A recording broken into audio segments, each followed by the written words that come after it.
tirada pelo Starman, que está voando num carro da Tesla, que foi colocado em órbita pela SpaceX. Olá pessoal, tudo jóia?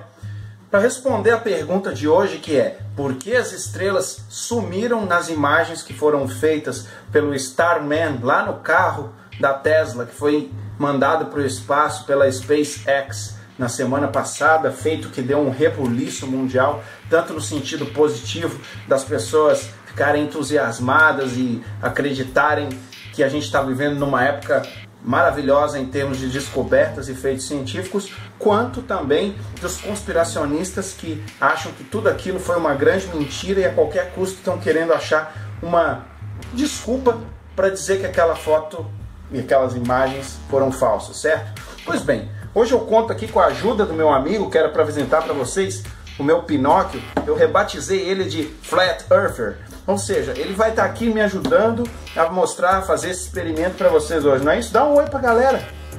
Oi pessoal, tudo bom com vocês? Tá bom, então tá. Então gente, é o seguinte, uma câmera básica, essa aqui é uma câmera, uma Lumix, uma FZ100, tá?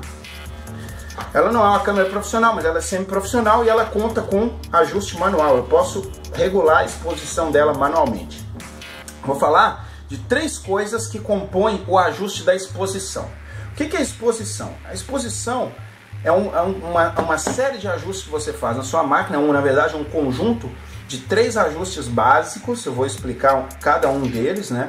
Que vai te dizer quanto de luz você vai permitir que entre na sua máquina para formar a imagem, certo? E o que acontece? O ajuste incorreto da exposição, se você faz uma foto super exposta, você compromete os detalhes do seu objeto, pois vai entrar muita luz na máquina e vai ficar tudo branco. Se você faz ela subexposta, ou seja, está entrando muito pouca luz, você tem o mesmo problema, a imagem vai ficar muito escura. Eu vou dar exemplos disso nesse experimento que eu estou fazendo. Então o correto é você ajustar parâmetros da máquina que compõem esse ajuste de exposição, que são basicamente 3, que é a velocidade do obturador, a abertura do obturador, né, e o ISO, ou a sensibilidade do filme. Você regulou esses 3 direitinho, você vai ter uma foto decente. Tem um 4º parâmetro aqui que não tem a ver com a exposição, que é o foco, mas ele é importante, por quê? Porque o foco vai te dar os detalhes do objeto que você está fotografando, né? Se você tem o foco no objeto que está muito próximo, o que está no fundo pode ficar borrado. Não tem a ver com a exposição, mas também é um detalhe que pode fazer com que objetos, principalmente objetos que tenham muito pouca luz, fiquem borrados na imagem e não apareçam, certo? Então, basicamente, em exposição nós temos 3 ajustes: a abertura, a velocidade do obturador e o ISO, que é a sensibilidade do filme, entre aspas. Na verdade, as câmeras digitais não têm filme, então o ISO é a sensibilidade do sensor lá dentro da máquina, né, que está sendo ajustada para você fazer essa captação de imagem. Eu vou falar aqui basicamente o que é cada um desses ajustes, tá? E no que ele influencia na captação da imagem, mas eu vou deixar aqui no link, na descrição desse vídeo aqui, uma página que eu achei muito interessante, explicando de forma resumida como que funciona a questão de sensibilidade, né? A questão de abertura do diafragma e velocidade do obturador, para quem tiver interesse em ir mais além dessa explicação que eu estou colocando aqui, tá? Vou falar basicamente então aqui. Quando a gente fala de sensibilidade do sensor, a gente está falando então no quanto sensível a luz ele é. Mais ISO, ou seja, um número maior de ajustes no ISO, por exemplo, o ISO 1000, você vai ter uma sensibilidade altíssima no teu sensor. E ISO 100, por exemplo, você vai ter menos sensibilidade. O que é adequado para quê? Bom, você tem muita luz, você não precisa que teu sensor seja tão sensível. Então você ajusta um ISO mais baixo, né, para fazer uma fotografia de um objeto que tem muita luz. Por exemplo, está na praia, certo? Você pode botar um ISO bem baixo, ajustar os outros parâmetros, né, de velocidade e abertura, então você vai ter uma foto adequada. Quando a gente fala de ISO muito alto para fotos noturnas, por exemplo, foto de estrelas, foto do céu noturno, aí sim faz sentido, né, você utilizar um ISO mais alto. Em contrapartida, você vai ter uns efeitos não desejados, como por exemplo ruído. Você deixa o teu sensor muito sensível, ele vai começar a captar radiação, né, infravermelho, vai começar a captar radiação térmica de componentes eletrônicos da tua própria câmera internamente. Então é uma coisa crítica, ISO muito alta. Tente trabalhar em ISOs intermediários mais baixos e compensar depois com outros ajustes de velocidade do obturador e abertura do diafragma, tá?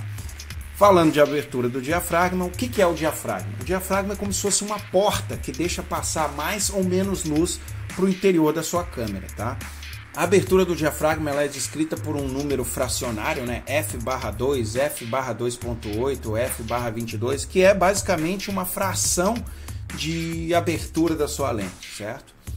Então assim, como uma analogia, imagine a pupila do seu olho. Quando você vai para o escuro, ela se abre mais para captar mais luz para o seu nervo óptico, certo? Quando você vai para um lugar muito claro, na praia, por exemplo, um solzão, sua pupila ela se contrai, né, para entrar menos luz e não te deixar cego, né? Então é assim que funciona o diafragma, tá? A questão do diafragma, da abertura dele, depende do teu propósito. Você quer, por exemplo, captar um campo de profundidade maior, você põe aberturas menores, né? E tudo vai ficar em foco, tá? Quando você quer borrar alguma parte da sua imagem, você abre mais o teu diafragma, certo? E aí você tem uma nitidez limitada em uma determinada área e outras partes vão se desfocar. Isso é um exemplo do que dá para fazer, tá? Dentre outras coisas, né? Resumindo, diafragma muito aberto, muita luz entrando. Diafragma fechado, pouca luz entrando. E o último ajuste aqui é a velocidade do obturador, tá? O que acontece? O obturador da tua máquina, ele abre o diafragma, ele fica um tempo aberto e depois ele fecha. Quanto mais tempo ele permanecer aberto, mais luz vai entrar, certo? Quanto menos tempo ele ficar aberto, menos luz vai entrar. Quando você vai usar cada um? Bom, depende dos outros ajustes também, isso é uma coisa interessante. Os ajustes eles estão interligados, né? Se você usa um ISO muito baixo, isso vai te exigir muita abertura para entrar mais luz, ao mesmo tempo uma velocidade mais alta do obturador para que não borre. Vamos supor, se você está fotografando um objeto que se move. Então, o que acontece? Como regra geral, você quer captar alguma coisa que está se movendo muito rápido, um carro de Fórmula 1, você vai botar uma velocidade altíssima no seu obturador para você pegar detalhes disso, porque senão vai ficar um risco na sua tela, certo? Você está captando uma coisa que está parada, não vai se mexer? Ok, você pode colocar sua câmera num tripé, né? E você pode trabalhar com tempos mais longos, certo? Então, resumindo, muito tempo aberto, muita luz entrando. Pouco tempo aberto, pouca luz entrando.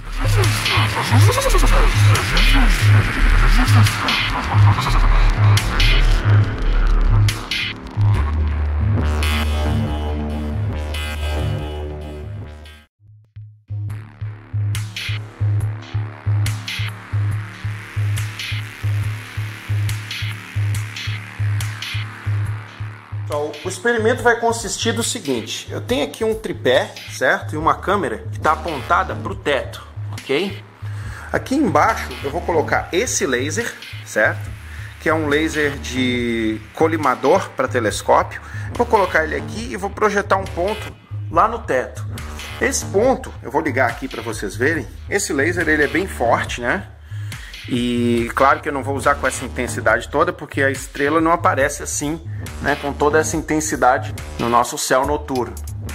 Então eu vou regular ele direitinho, mas a ideia é o seguinte: a câmera vai ficar apontada para o teto, esse experimento vai ser feito à noite e ela vai focalizar esse laser que está apontado, né, lá para cima, tá? Então o que vai acontecer? Aquele ponto vai ficar estático lá, eu vou apagar todas as luzes, eu só tenho uma luz ali no canto da sala. E aí essa câmera, ela vai focalizar essa estrela. Eu vou regular a exposição dela para aquela imagem lá no teto, durante a noite. Depois eu vou pegar o meu coleguinha aqui, o terraplanista, e eu vou colocar ele na frente da câmera, certo?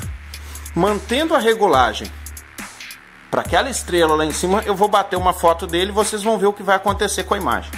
Posteriormente, o que eu vou fazer? Eu vou regular a câmera para tirar a foto do boneco e aí nós vamos filmá-la e ao mesmo tempo, né, vou deixar no campo de visão da máquina o boneco e a estrela. E nós vamos ver o que vai acontecer com a foto.